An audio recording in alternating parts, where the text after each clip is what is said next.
The Benway girl for Kakaki Sport. Hello there. Hello there, do girl. Since we're trying to call out our tribes, so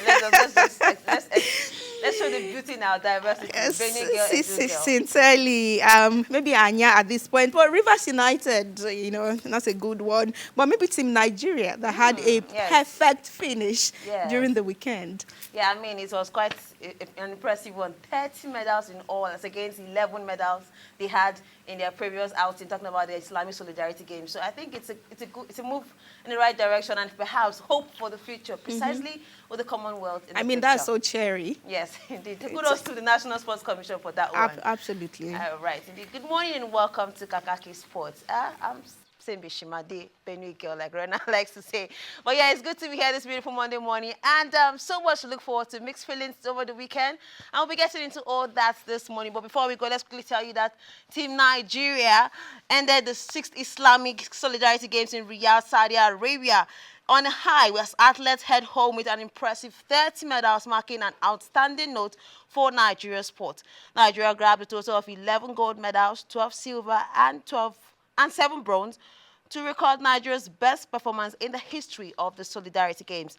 The team, led by the DG National Sports Commission Bukola Olokpade, paraded 32 athletes across 7 sporting events at the Games and winning medals in all of the events, namely taekwondo, boxing, athletics, wrestling, weightlifting, para-powerlifting, and para-athletics. And Nigeria won gold medals in all of the 7 events. Quite an impressive one there. Well, the Director General of the National Sports Commission said that the Commission is very happy with the outing and perhaps it will build ahead of next year's Commonwealth Games and future competitions. Congratulations indeed there to Team Nigeria, but now Nigeria will now move their attention to, of course, the wrestling, the first African wrestling games happening in Abeokuta, I beg your pardon, this weekend. That's talking about the first West African Para Games, scheduled to hold from November 26th to December 3rd in Abeokuta, Nigeria. That's the historic event will unite para-athletics from Zone A and B, setting stage for a new generation of champions to emerge. The games will feature competition across 10 sports events. That's the amputee football, para-swimming, para-powerlifting, para-table tennis, wheelchair basketball, goal ball, setting volleyball, para-athletics, wheelchair tennis, and deaf sports. I mean, all of that to be up for competition this month, talking about the month of November in Abeokuta. Abeokuta will come alive. Abeokuta is our own Morocco right here in Nigeria. And we're happy that Nigeria is going to host the first ever, talking about West African Para Games. We'll look forward to that one as time unfolds. But now let's come back to our conversation this morning, which is on a lot of issues happening in the world of football, precisely with the CAF Champions League. And I have joining me right now my guest, Justice Ali. Justice Ali, good morning and welcome to Kakaki Sports. Good morning, Simbi. It's always a pleasure. You're looking good. Yeah, thank you. You too. I mean, let's go right into it. I mean, Rivers United, Nigeria's only representative in the Continental Showpiece this season. And, I mean, losing that first leg to Pyramid defending champions in the CAF Champions League. Your thoughts on this? You see them exiting the competition from this early stage, I mean, after getting to this point for the first time in a long time?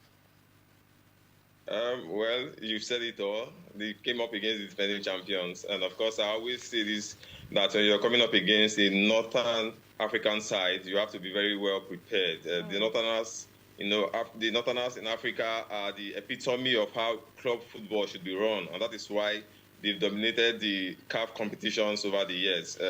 They held their own in the very first half, but unfortunately, they couldn't continue. They capitulated in the second half, losing to a hat-trick from one of the Pyramid strikers, FC strikers. I think it's a good show for them. They should just pick up themselves and see what happens in the next match. It has been termed the group of death because even the Confederation Cup defending champions are also in this group. Yes, RS Bekane is really the group of death.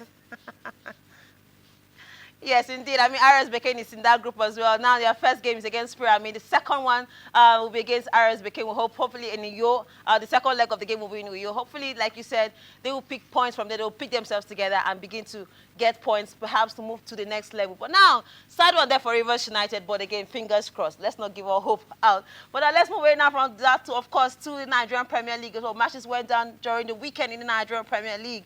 Of course, match day 14. And for me, I would say it was quite a goalless win for most of the for the fixtures. Well, which one did it for you this weekend? Which one was the shocker for you? I would like to give kudos to Ikorodu United. Winning again. I think that this is their fourth win in 5 matches. It's not been easy. They also have an outstanding match ahead of just below Nasarawa United, who are topping. So if they win their outstanding match, they'll be going top. So that's a very nice form. You check the matches, last 5 matches for each of the teams in the Nigeria Professional Football League. Only Ikorodu United have been able to, churn up 4 wins in 5 matches, and that's very, very impressive for them. For Nasarawa United, they should just enjoy the temporary moment at the top of the league. I believe Ikorodu United is coming to take their place. It's almost 27 points, thereabouts. Is that temporal? Is that a temporal point? Temporal stay on the table? I feel so. If Ikorodu United wins their standing match, I think they'll be topping Nasarawa United if they win. All right. Anyway, these are the results from match day 14 in the Nigeria Top Flight Football League. That's not about the NPFL. Warri Wolves there in a 1-0 draw with Cook Khalifas. Kwara United, a goalless draw there with Shooting Stars. Abia Warriors, same goal margin against Bender Insurance. Nasarawa United on top of the table with 3-goal win against Academy Warriors in that encounter. Enugu Rangers also getting their second win in a row, I think. Thereabouts. Niger Tornadoes, 1-0 there at home. Wiki Torres, the 1-0 draw against Bayelsa United. Remo Stars, defending champions, getting a very emphatic win there to get their hopes back into defending the title this season against Baura FC. And then today we'll have games like Katsina United up against 9-time champions Eyimba, Kano Pillars and up against Ikorodu City, and Plateau United, Rivers United, who failed to grab maximum points against Pyramid India opener in the CAF Champions League, will be up against Plateau United away from home. But now let's go to the English Premier League. Of course, the English Premier League, most of the matches went down during the weekend, and it was a shocking result. Justice, I will not say so much. Let me just let you say this one. Which one was the shocker for you? Because I know the one that was the shocker for me, but which one was the shocker for you? It's definitely Liverpool. Okay, losing embarrassingly by 3-0 against Nottingham Forest. I think a similar result last season where they were beating 1-0 by Nottingham Forest. This is a team that has spent about £400 million in the summer transfer window.